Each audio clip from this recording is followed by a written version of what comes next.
Well, I am JJ Elliott Hill.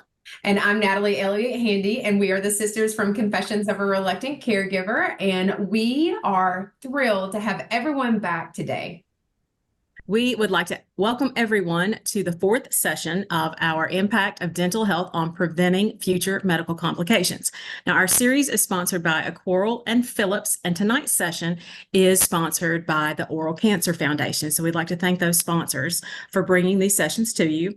Tonight, our guest is Dr. Guy Maytal, and Dr. Maytal is the Chief of Integrated Care and Psychiatric Services with Forge Health.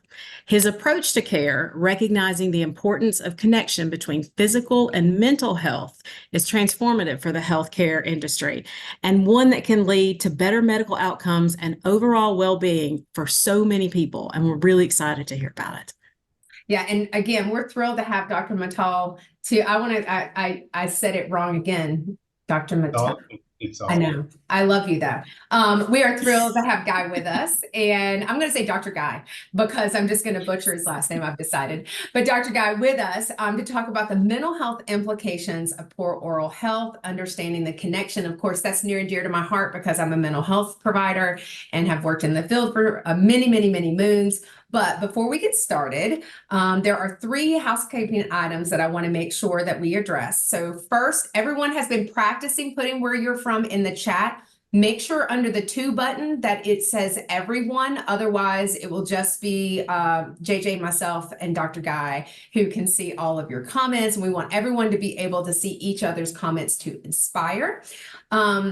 Any questions that you would like to ask, put them in the chat. And then if we run out of time for some reason, I will get with Dr. Guy and we will get them back to you in the next day. Also, we are excited to offer continuing education credits. I know some of you guys have been with us since the beginning, and JJ is putting the link for the CEs in there. You can also find them on our website, confessionsofareluctantcaregiver.com, under training, and it'll say continuing education. All the instructions for dental professionals, RNs, social workers, and speech and language therapists, all your instructions are in there.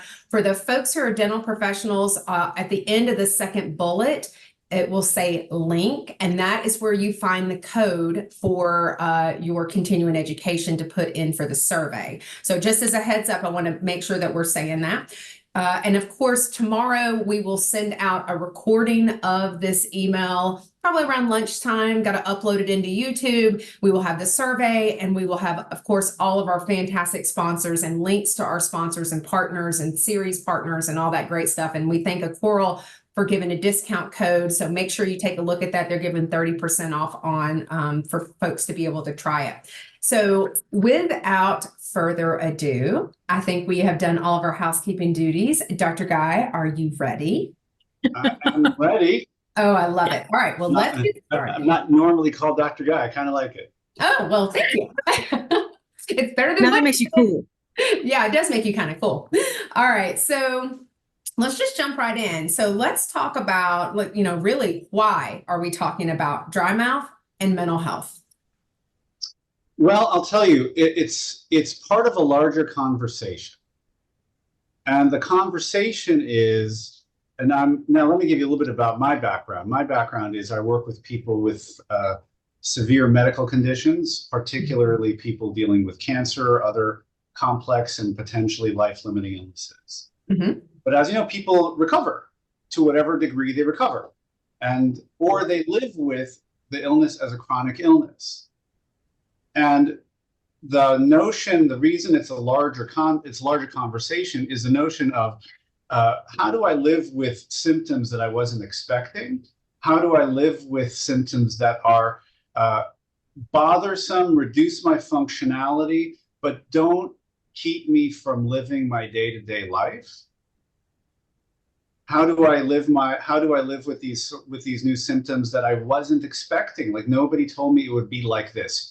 What I mean by that is people are told, for sure, for example, if you have radiation treatment for a head and neck cancer, one of the complications for some people is you have dry mouth. Like, you can no longer produce saliva or greatly limited amounts. And when you're told that, you kind of think, okay, no big deal. I have cancer. I don't want to die. And you don't give it a second thought until, okay, now no more cancer, but my goodness, this is incredibly difficult and nobody seems to get it. Yeah. And it causes distress. People can feel isolated. People can feel ashamed of even having the complaint. Like, what do you know? How can I complain when I'm not dead, when I'm living my life? And at the same time, it keeps people separate. It's like, how do I explain to people that I can't eat the way I normally used to? Mm-hmm. Eating is such a communal act of fellowship and connection, or even things like engaging in conversations and having to stop and dealing with xerostomia, with dry mouth. Mm-hmm. All of these are incredibly bothersome, even distressing. So in terms of the big picture, this is why we're talking about it, because it lives in a family of symptoms that have a significant impact, but are not thought of as big, major symptoms. I'm not saying they're not, and they're not thought of. Like, oh, what's the big deal? Dry mouth, have some water. Yeah. No, I would completely agree with that. Which is completely inaccurate. So that's kind of where we're starting. And that's why we're having this conversation. How do we talk about that? How do we engage around that? How do we think about it in a way that doesn't make it into something grandiose that it's not, but puts it in its proper place as something to talk about, as something to address, and as something to not pretend isn't happening. Mm-hmm. Yeah. Well, you mentioned the connection between distress and so-called minor symptoms. Yeah. So explain that to me a little bit. Great. So let's talk about this word distress. It's a kind of a catch-all bucket term that can mean anything from being upset to being angry, to being resigned, to being scared, to being anxious, to being frustrated. So all of that falls into that big bucket of distress. Mm-hmm. It's some response to things shouldn't be this way. Yeah. Like in the biggest possible sense of the word, that's what it is. And people respond to it shouldn't be this way by being upset, angry, sad, withdrawn, anxious, defensive, all the things. And sometimes people are upset about the symptom. Sometimes people are upset because of what the symptom means to them. Mm. And sometimes they're upset because it's one more gosh darn thing. And it is the final straw. It is not like I got through cancer, I got through treatment, I got through surgery, I got through radiation, but my goodness, now I have to deal with this. So sometimes it's that. So if it's all right with you, I think it's worth unpacking that a little bit. Yeah, absolutely. Great. So what really causes distress? The biggest context is this. For me, it's like the most human, it's one of like these emblematic things of being human. It shouldn't be this way. It shouldn't have gone this way. All of us think that. And then when you step back for a moment, you go, wait a minute, how do I know how it was supposed to go? But we do live like we know how it's supposed to go. And then when it doesn't go the way we expect it to, whatever it is, in this case, your physical well-being, it's upsetting. Well, now, the other aspects of it, I'll say like this. It's in terms of what causes things to be distressing. Well, one of the things is the functional aspects. Like it literally is frustrating because you can't function in the way that you used to. You can't chew, you can't taste, you can't digest, you can't speak, you can't connect with people when they're doing those activities. It actually impacts function. And the more you're functionally impacted, the more distressing it is. So for example, someone who made a career as a public speaker but now has xerostomia, that's a massive impact. Mm-hmm. Someone who spends most of their day silent doing computer programming, for example, or coding or other work of that nature, as an example, it'll have less of a functional impact. I'm not saying it has none, but it doesn't impact, for example, like one's livelihood in the same way. And all of this, right, is under the rubric of it's a minor symptom. So that's one aspect, the question of function. The other is the question of the psychological impact of it, which may or may not be related to the function. Some people may be upset because it's upsetting, because some folks, I'll speak for myself as one of them, like to have control over stuff. And if I'm not in control, even though I cognitively am aware that I'm basically not in control of anything in life, but I like to have control. And if I don't have control, I get upset. And this is one thing that, my goodness, like there's nothing I could do about it, and it's really upsetting. Or the significance of it, like someone may put this symptom in a bucket called, now I am not the way I used to be. Now I'm never going to be the way I used to be. Like now I'm broken, deficient, less than, etc.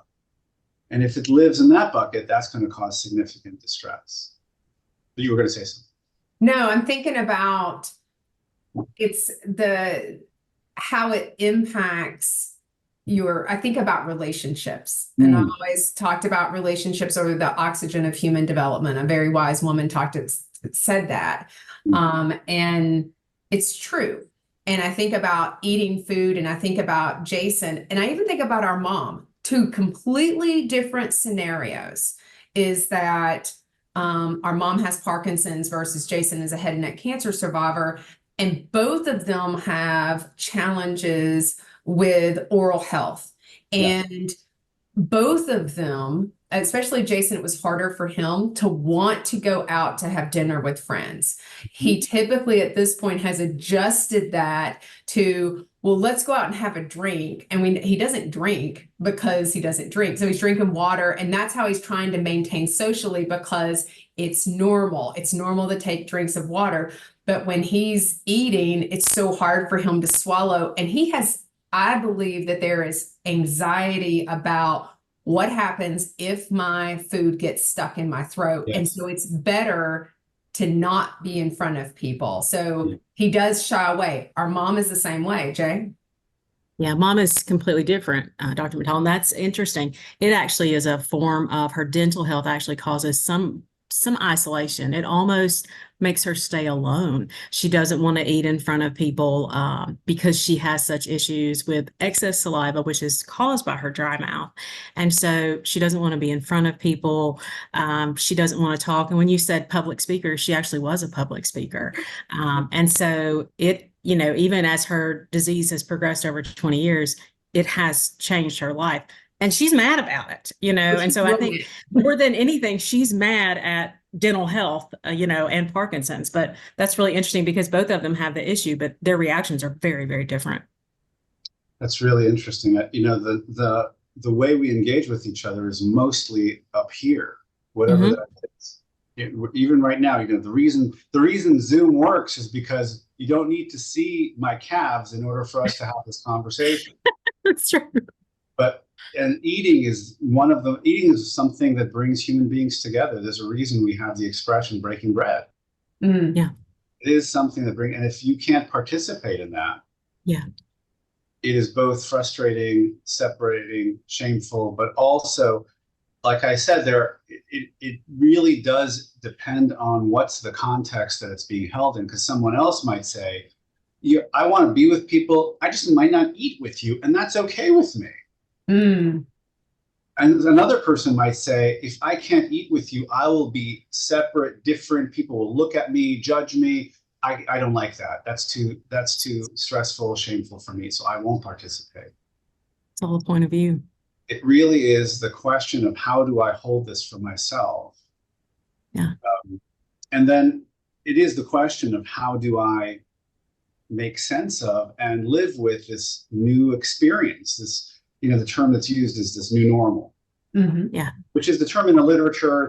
It's kind of a strange term because normal is always changing, but it really refers to the new physical, psychological financial, interpersonal reality after someone goes through a major medical illness. Usually it's referring to cancer, but others as well. And how do I now live that way?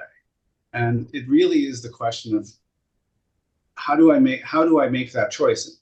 There are lots of things that are involved with it. How do I let go of, grieve the person that, or at least I'll say, I think it's the functional capacity that I used to have, and now engage fully given whatever functional capacity I currently have.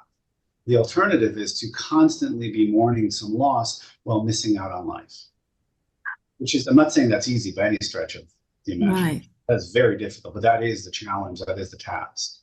Yeah. Well, and I think grief is the right word because there is loss, and not just loss of saliva. There is loss of many things. And so how do I find those? How do I fill in the gap for the loss? How do I, one, recognize it and own that I'm experiencing that, and maybe identify? Because I think some of the hardest time is it's hard to identify that I'm having grief. I can't figure out what's wrong with me, and I have these feelings, but I don't know what to attribute it to. And then it's like, oh, is it loss? Yeah. Well, that's already one step ahead of the game, what you just said, which is, oh, I'm having feelings and I don't know what to attribute them to.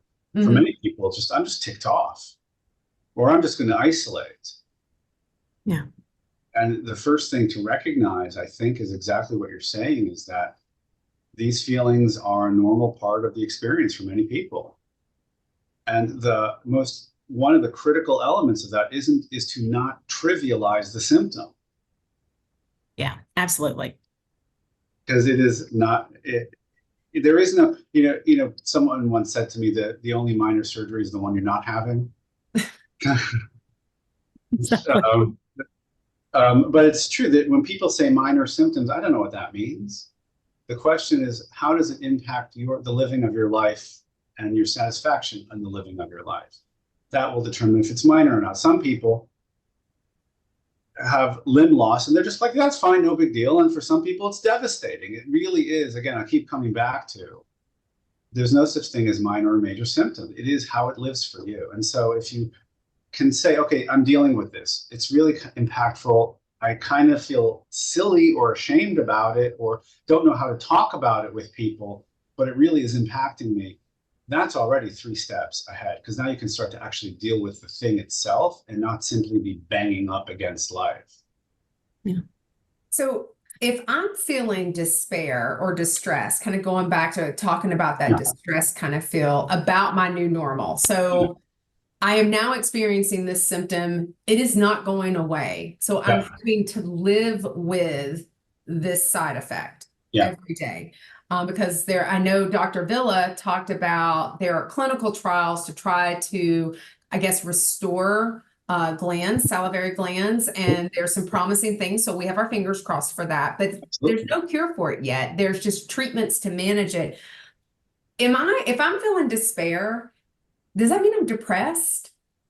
The short answer is no. That's the next question. No, I'm kidding.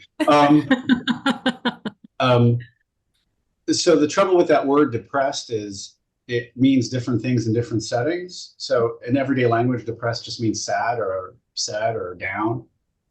Now that may be the case. You may be feeling sad or down. But if we're talking about in a clinical context like a syndrome, then I don't know. Major depression is a multi-organ system syndrome that affects people in profound ways across multiple aspects of life. The simplest way, I'll give you the back of the envelope question, is if you're able to kind of function normally and enjoy aspects of life that you normally enjoy, odds are it's not major depression. Right. But if you have any doubt, reach out, talk to your friendly neighborhood mental health professional, just ask. Yeah. So I guess for me, and this is really important for any of our caregivers that are on here, is that what I can do if I'm suffering from this, or what I can do to help my mom or help Jason to improve that mood or overall psychological well-being. Like I'm suffering from this. Yeah. what can I do to help? Because that's the whole goal of this is what can we do to make a change, Dr. Maytal? Yeah. So the first thing is to ask about it. Just to ask rather than A, pretend it's not happening, or B, dismissing it. So really inquiring about, yes, you have xerostomia. What's it like? What's the impact? Really just ask it. Yeah. The second is, and here's the hard one, okay, not expecting it to change.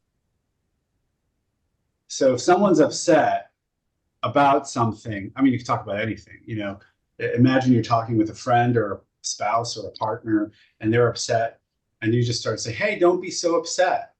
It'll be okay. That's not likely to be a useful strategy to help anybody. Mm-hmm. Rather than, it's really important to simply validate people's experience. And then you got to kind of be with them where they are and get curious together, because frankly, we're here to help. And they have to be at a space where they're open to hearing something. So if someone is in the depths of their upset, their distress, you know, I know for myself, when I'm angry or sad about something and someone tries to give me some advice to fix it, at best, I will ignore it. At worst, I'll just be upset more with them. So it really is just asking about it, validating the experience, and then you can start to think about, is this something that there's a practical solution to? Is there some way to improve functionality here, if that's what the upset is about? Is there some way to explain to people or demonstrate to people ways that they can, or strategies that they can have for engaging with life with this symptom? And the last thing I'll say, we can talk about this for quite a bit of time, I should say two things. One is, unless you really, really think otherwise, don't pretend like it's going to get better when it's not. Like that's one of the things caregivers often do, and they collapse. I'll be kind of pointed about. They collapse, kind of softening the truth with worry about taking away people's hopefulness, which is often the opposite. If something's not going to get better, then you just got to deal with it. You know, it's kind of pretending your tire's not flat. Tire's flat. You got to deal with it. You're not going to hope. It's not going to just magically get better if it's not. So if this symptom is going to remain a symptom, then okay, this is life. And it's distressing and upsetting. Now together, let's think about strategies to help you. And the last thing, if someone really is having a hard time, then thinking about making a referral or at least suggesting a mental health care consultation. Because sometimes people really do need some professional support in getting through these times. Do you think, because I think you're special, so take that as it is, but do you think that all psychologists, psychiatrists see that though as that medical issue is also a mental issue? I mean, don't you have to find the right doctor? Don't you have to seek that person out that they'll say, hey, this is what's causing it? So I appreciate it. I think you're special too. It's probably somewhere in between, like there's a needle in the haystack and everybody can do it. But I think you need to ask the questions about, do you have any experience working with people who have medical illness? Yeah. I think it's as simple as that. And if someone says, no, and I'm willing to learn, that's very different than no. Because as we all know, access to mental health care is challenging anywhere in the world. So if you have someone who's willing to kind of be shoulder to shoulder with you, that's already a step in the right direction. If you can find someone who has experience working with medical illnesses and the psychological aspects, even better. If you have someone who's used to working with oncology patients, that's like probably the best. But again, this is one of these situations where that person or that specialization may not be available locally. So it's the old saying, don't have perfect be the enemy of good enough. True. So I see a couple of comments that are going that guys keep putting your comments and your questions in there. Janice Wendoff, I see that there's a question in here that says, does this also apply to Sojourn's patients? I'm not sure what you're referencing. If you'll just put this back, if you want to add, qualify that just a little bit more for me. So while you're putting that in and anyone else who's got questions, because we're going to definitely be taking questions.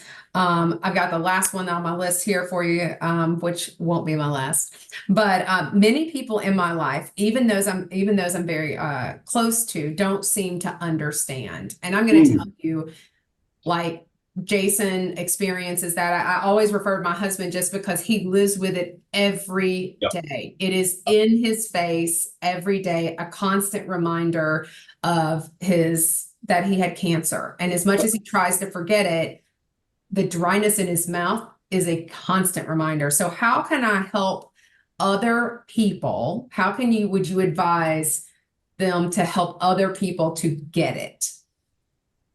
Great question. How much time do we have?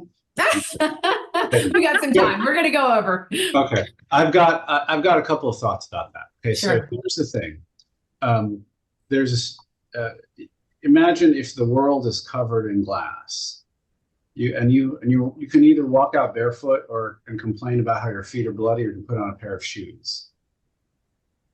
And it's not like the softest thing to say, and I say it deliberately because people's job isn't to get it. We walk around like it's other people ought to get it and they don't. Cancer scares people to their core. It's terrifying. And at best, they don't know what to say or how to be around folks with cancer. And then when people have illness, or we're the caregiver of someone who has an illness, we walk around and expect people to know what to say to us. And then we're upset when they almost universally don't. So it's kind of a setup for upset, failure on everybody's part. So the first thing I invite people to say is, they're not going to get it unless they've gone through what you're going through. How could they?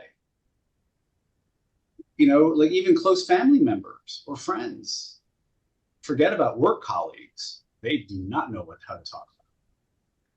Certainly in the United States, work is like this place where we often pretend like nothing else happens outside of it. So well, they do say leave your personal in the car, your belongings, right. and That's all right. of your emotions, thoughts, and feelings. So that having been said, here's what I sometimes suggest. There are people around whom it's okay to pretend like nothing's happened because it's just too darn effortful to explain it all. And they're not really interested. On the extreme end is somebody who's sitting next to you on a bus somewhere. Nothing's happened. That's okay. You have to figure out where you want to draw the line and share what your experience has been. And at the same time, how you want people to relate to you. And it seems weird, but the other way is simply ineffective. You could say anything from like, here, I'm dealing with the symptom. I've got it handled. From time to time, it'll look like this. And, if you have any questions, feel free to ask. Just don't be weird around it. Or whatever you might say.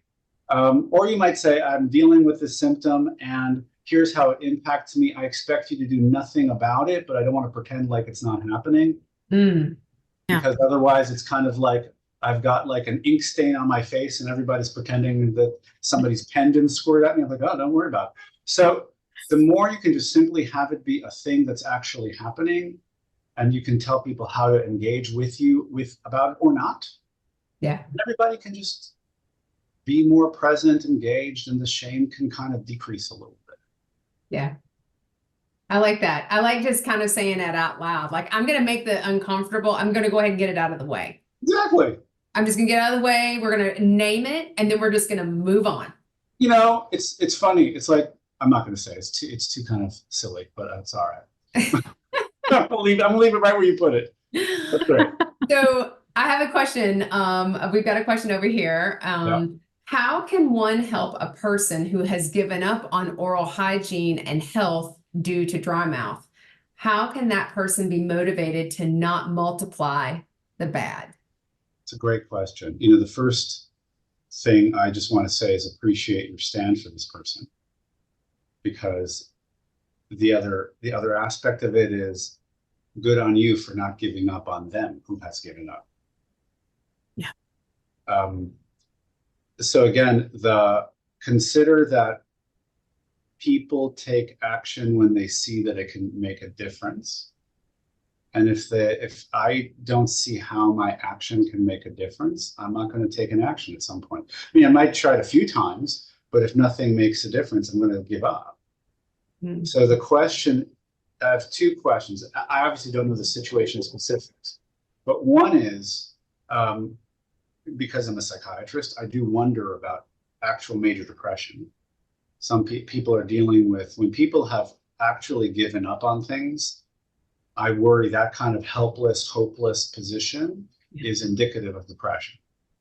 So there may be something else happening that requires treatment. The second is, you know, you take it one step at a time. It's like, what's one thing they can do?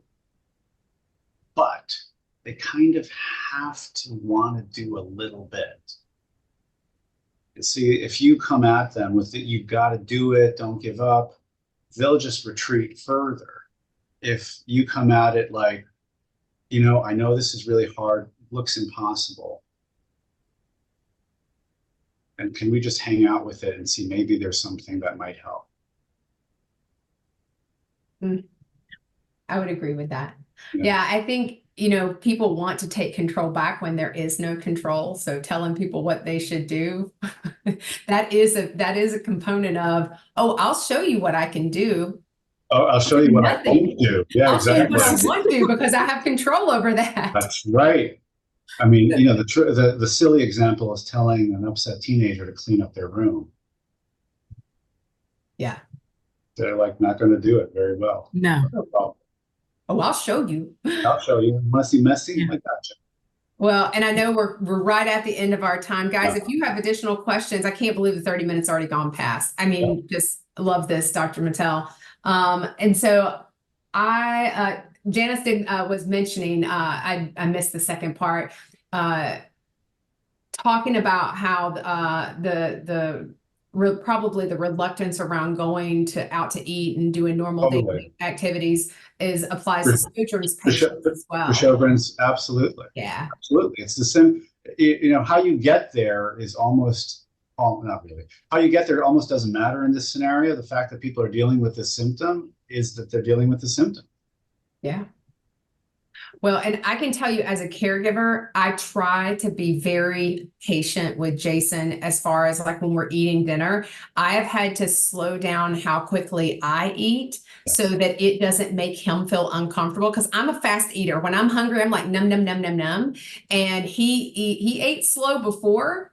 He eats exceptionally slow now. And so I really, as a way to try to be non-verbally supportive, I slow my actions down to mimic his. And so as I think about, I want one more question for you.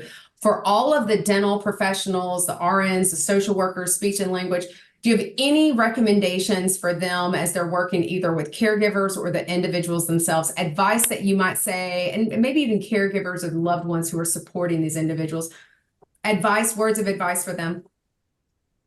Big question. I mean, I think the one thing is to ask about it, to really ask about it and ask what's the impact of the symptom on their lives. The simple act of which already has people feel cared for. Simple act of asking. Yeah.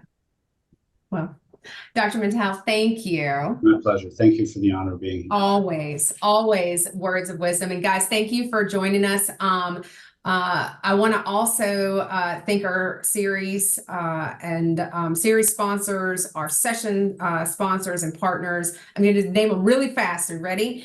Coral, Phillips, Velscope, Waterpick, the Oral Cancer Foundation, our series partners, the National Foundation for Swallowing Disorders, Support for People with Oral and Head and Neck Cancer, Thyroid Head and Neck Cancer Foundation, Thyroid Cancer Survivors Association, Side Effect Support, Adaptive Equipment and Caregiving Corner, and the Negative Space. Guys, thanks for letting me say those folks, because those are the folks that help bring this session to you free, and the CEs and all that, guys. Thank you so much. Don't forget, so tomorrow we will email this out. I saw somebody in the chat say, oh my gosh, I missed the time change with the time zone. No problem. We will have this recording out to you by around lunchtime tomorrow, along with the survey. And I hope you have absolutely enjoyed the session today with Dr. Maytal. I want to call you Maytal. I love you.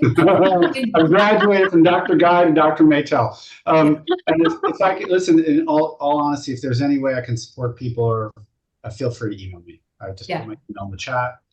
Feel free to just send me. I love that. Thank you. And Jay, who's on? Oh, and the code, guys, I saw the code. The code is, JJ's going to post that link again. So before we jump off, we're going to post the link. The code that you guys are looking for is in the link. Go to the second bullet for the dental professionals at the very end. It says link, and that's where the sneaky code is. JJ, who's coming up on Thursday? Or excuse me, next Tuesday? Next Tuesday. So on Tuesday, May the 14th, we have with us Mary Kelly, and her class is Dental Challenges of the Elderly and Patients with Progressive Neurological Diseases.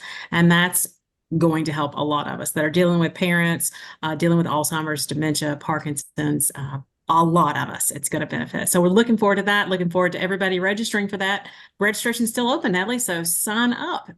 Every Tuesday and Thursday, those are the last 2 sessions, but don't worry. You can see all the previous sessions on our YouTube channel. Guys, we'll see you next Tuesday at 7 p.m. Thank you. Bye-bye. Wonderful. Folks jump off. Thank you, sir.